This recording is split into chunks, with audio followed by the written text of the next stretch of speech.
Jordan, how are you? I'm so excited to talk to you. You look absolutely beautiful. I'm here for the white blazer moment, the curls. It's giving a moment. I love it. Thank How are you. you? I'm good. You too. Your hair looks so good. Thank That's you. awesome. Thank you. I'm so excited to talk to you. How's your summer going? Like, are you doing everything that you wanted to do this summer so far?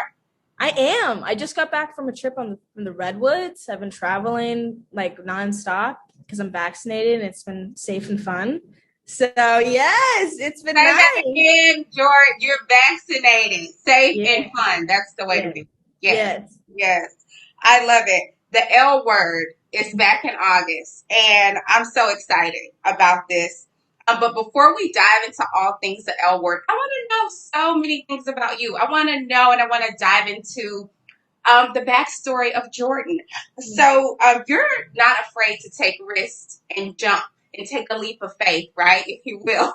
Yeah. You're from Iowa, Yeah. but you kind of born and raised in Iowa, and then you moved to LA. That's a big jump, a big risk to Yeah. pursue acting that you kind of stumbled up on.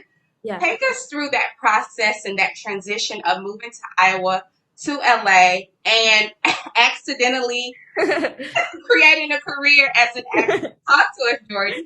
Yeah, so I born and raised in Iowa, and I was in the mall at one point when I was like 12 or 11, and somebody said I should join their modeling acting thing. And so I did, and it was basically in a hotel plaza like every month, and you just learned things, and it was really weird. But I worked my way up that ladder because it was fun. Right. And then somehow got like an agent, although I never acted ever before. And so then they said, you should move out here.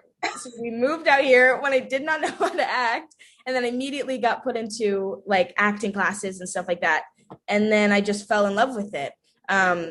But yeah, it was never like, I've always been a performer because I've always liked to Mm-hmm. sing and stuff like that, but never like acting until I just learned about it. Wow. What was there? Okay, that's so like again, you take risks. You're not afraid to jump out there, which is what I love so much about you.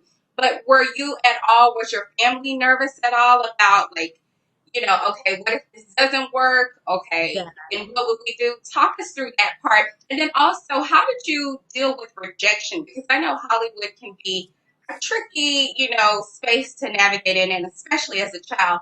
How Yeah. have you been able to deal with the rejection and all of the newness of this career?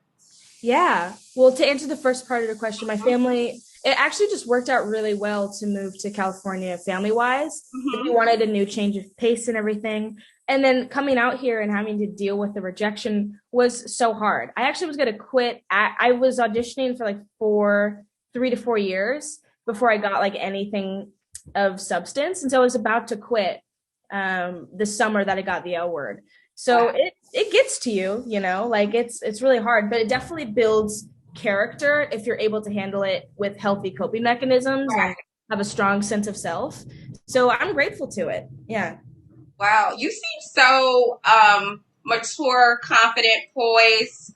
I love to see it, and I love this about you. What advice would you give to young girls who are wanting to have this same confidence and courage as you have to take such a risk that you took at a young age, and they're wanting to pursue a career in Mm-hmm. acting or pursue something that's different than the normal? What advice would you give to young people that are watching this?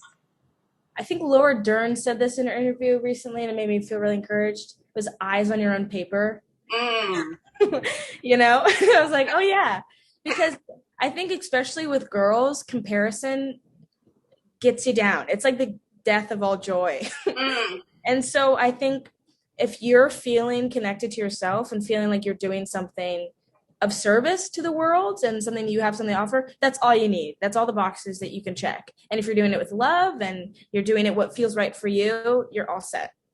Wow, so Yeah. wise, Jor. I love it. I love it. And it kind of trickles on up as you become older, the comparison part of it all. So Yes. if it's something that I think we are as little girls to adult women navigating and trying to, ace that test of, Yeah. not comparing ourselves to each other.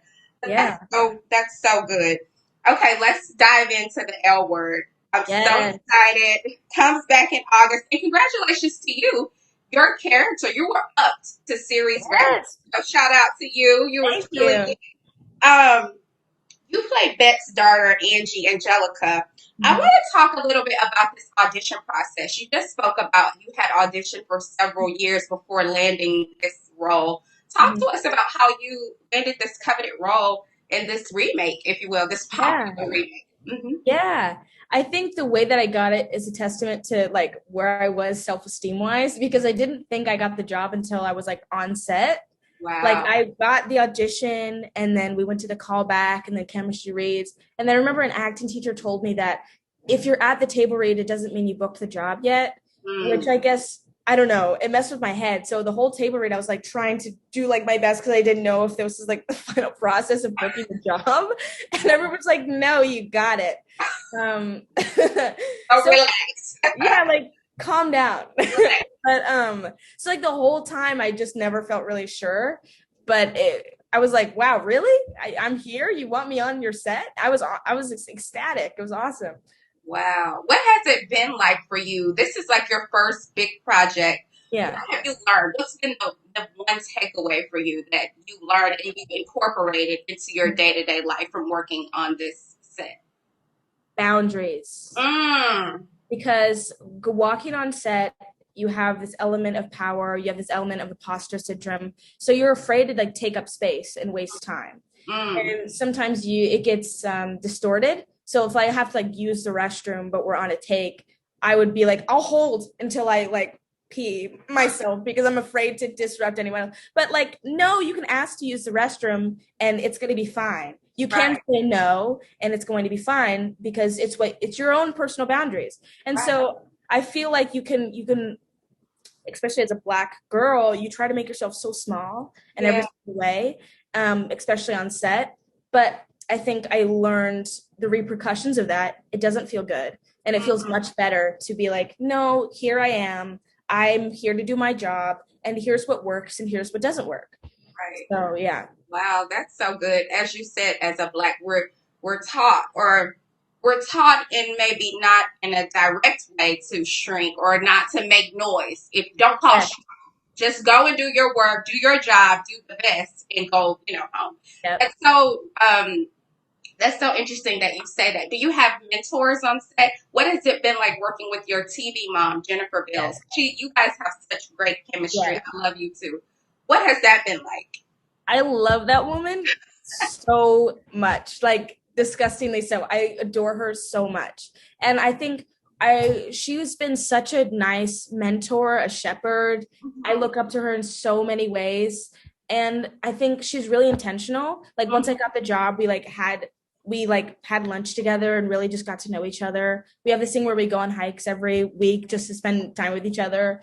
I love And anytime I feel like I have a question or something doesn't feel right, she's an open door. She's like, come speak to me, let's communicate, and I'll fight for you. She really feels like a mama bear on set as well, which is awesome. Wow, that's so cool. I'm so glad that you have that on set because some people will talk about their sets not being that welcoming. Yeah, And yeah, especially being as a young black girl, you need somebody to, yeah. kind of take you under their wings and kind of show you the ropes. That's really good. What was it like? Because you guys had like a long wait in between the end of Right. season one and season two due to the pandemic. What was it like going back to work? Were there precautions in place for you guys? What was that process like?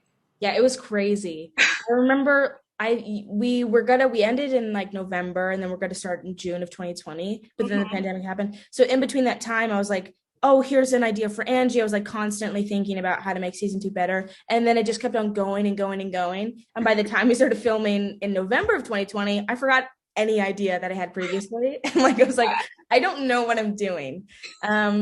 But then I found my way, and getting on set was a little disorienting because you had the face mask and the Mm. shields. And although I felt so safe, like my peripheral vision was so jacked up. And they're like, okay, take everything off and like pretend you're a different person in this different world. It took me a long time to like really get into my body because it was really weird, but it felt safe, which was good. But I think a month and a half in, I felt clicked in and like, okay, Okay. I got it. You got your groove. That's Yes. really good. Speaking of Angie and your ideas for her, what is she up to this season? What can we expect to see from Angelica this season? Poor Angie. You get to see her you get to see her get broken down and built back up again and really because I think in season one she has like great armor, a very mature teenager, which you I love about her, but then that's she has so much to carry. Like Right. she has a lot on her back. And so in season two, you get to see her work through her stuff with a girlfriend because she's as a girlfriend is in her first love, so that's tough, and with her parents and having divorced parents and seeing them find new love and your place in that is really interesting. So you just get to see her learn how to deal with these adult issues that Wow. yeah Do yeah you feel like your character or this show not only champions LGBTQ adult love, but also teenage love and yeah what that looks like? yeah I think what I love about the show is that we get to like branch out. It feels very Hmm. horizontal. Right. And so we get to see, Black queerness, we get to see first love and all those things. And it's not dominated by the fact that their sexuality is different because for Gen Zs, it's a lot more normalized. Mhm. You just get to see you just get to see how they do it. And that in itself is very progressive and empowering and authentic. So I love being the youngest on the show because I get to venture off into a new territory. Definitely. Why should people be tuning into the L Word season two, August 6th, I believe, and Yeah, August 8th, because it premieres a little early for those that have that happening. yeah. Yeah. I think people should watch it because you get to see if you're queer or in part of the LGBTQ community, you get to see yourself. And it's nice to see people that look like you on screen. That's a huge thing. And I think what the Marja has done really well is that it tackles so many themes in a way that feels contingent and harmonious, Mhm. however chaotic that can be. Right. And so I think it's good TV. I enjoy watching it, and I feel like I feel things when I watch it. So Wow. And yeah, that's why I like watching show. I want to feel something. I yeah, want to feel different. I want to think about it after and have conversations about it. And I think that that's what makes really good and important TV yeah. or films is where feel something. Yes, So yes. that's really good. I That's really love that. good. Definitely. What are you most excited about? Did you have like a favorite scene from season two or a favorite episode you want to tell us about? We can be on the lookout for. Episode 5 and episode 9 Okay. mean a lot to me, but I can't tell you why. Um, Jordan, give us a tea. Come on. Come on. I think you get to see, I can say because it was in the trailer of episode 9, you get to see Jordy and Angie go to prom, which is cool. Hmm. And that was really fun to shoot. But other than that, other things I can't disclose. But I love it. You'll get to see it if you watch. Okay, definitely. You're so good in this. I'm so excited about it. Before I let you go, you're so talented, so mature, so wise. Have you thought about other roles that you want to dive into or subject matters that you want to tackle and explore? Yeah. Something that's very important to me is family and like childhood. I'm really into like psychology and stuff like that, and Brene Brown and shame work and all that stuff. And I Yeah. love my favorite movies and art deal with the making of a person from childhood into adulthood and how stuff like that. So anything that really focuses on that and how we are all little children on the inside, but then put on crazy cool and harming armor on us. I'm really interested in that and want to find something that deals with some of those themes. I would be like front row seat to that. Yeah. Yes, I would be front row seat to that for sure. Jordan, I'm so excited for you, so proud of you. Come back and talk to us about episode five Yeah. and nine, please. I want Yes. to know Have more. me back. I cannot wait. Oh yeah. Where is the buzz you said was mine? Oh, Mine. where is the buzz? Ooh.